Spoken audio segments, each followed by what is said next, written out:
Say what you will, but Big Palpy was one of the most creative beings in the galaxy. What's up, meta nerds? This video will cover everything we know about one of Sidious's most secret programs. This whole plot started with the theft of a very unique holocron. This was one of the most important devices in the Jedi library, holding the names of thousands of Force-sensitive children that were to be contacted and brought into the Jedi Order. They had already been discovered by the Jedi, as we can see with this Rodian mother, remarking that she had already been told by the Jedi that they would come back for her son sometime in the future. Master Robo said the day would come for him to go to the temple, but not for some time. He looks like he's only about a year old and is thus too young to be a youngling. Darth Sidious tasked Cad Bane with kidnapping these children so that he could use them as test subjects. I need test subjects. Listen to what the droid says about this procedure. Subjects of this age rarely survive the slave conditioning procedure. The reason why it's called slave conditioning is explained by what Palpatine says next. I foresee an army of Force-talented spies in my service, trained in the dark side to peer into every corner of the galaxy from afar. So there's a lot there to unpack, and our first clue is actually in the same episode. In order to identify the children that were being targeted, Yoda, Mace, Obi, and Anakin all enter into a deep joint meditation. Side note here, but it's really cool to see how powerful Yoda is, that he's the one processing the other's visions. The Gungan child was screaming. The future, you see. Even Mace needing Yoda to explain the vision to him.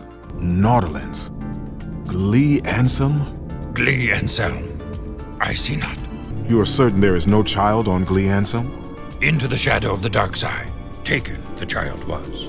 Sure. It appears that just like how the Jedi were able to see through the eyes of these other Force sensitives, Palpatine planned on using them as sorts of organic listening posts, spreading them across the galaxy and actually being medically altered to deny them their own free will.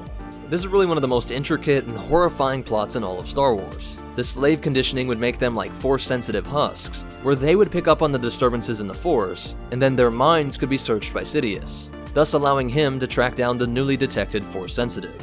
A perfect way to find his own younglings, and for finding any survivors of Order 66. For some reason, it really reminds me of Stalkers from Half-Life 2, that you could dramatically alter their brains, throw them in a life-sustaining chamber, and then just set them up in hidden locations across the galaxy, acting as Force radio towers.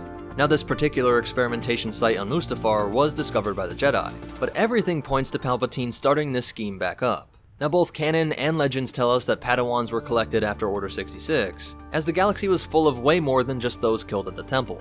Some of these would be developed into the Inquisitors, and these dark side users would go about searching the galaxy for evidence of other Force sensitives.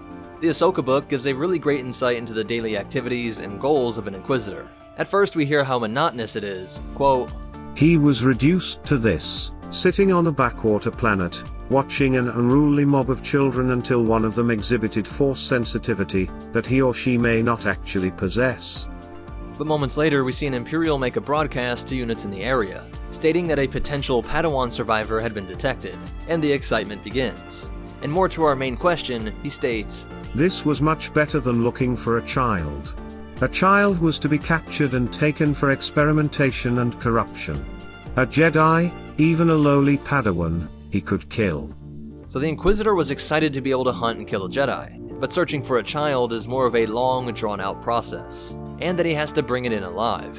He explicitly calls it experimentation, just as Sidious referred to it in the Clone Wars, and that allows the corruption. And since we know that Palpatine is coming back in some capacity, it is possible that these slave-mind husks that were stored as Force radio towers across the galaxy helped him to hold on to power all these years later. It definitely was one of the most secretive projects Palpatine ever started, but I do want to also bring up a point that is a major spoiler for the novel Thrawn Alliances. In it, we learn that the Chiss kept a huge secret, that they used Force-sensitive children to navigate through wild space without using the technology of traditional routes like hyperspace beacons used by the rest of the galaxy. Also in the Aftermath trilogy, Palpatine was consumed with observing a dark side entity outside of the galaxy via the mysterious ancient tech of the so-called observatories. So given that tech, and given the fact that this program was definitely restarted with the help of the Inquisitors, and seeing that the Chiss even used Force-sensitive to navigate space, you can see how the corruption of Force-sensitive children was an essential part of Sidious's rule over the galaxy, and they've likely been collecting data for the Dark Lord all these decades later. But what do you think of all this? Do you hope this gets addressed in the next season of the Clone Wars, or in The Mandalorian, or even in the major films? Definitely let me know in the comments down below.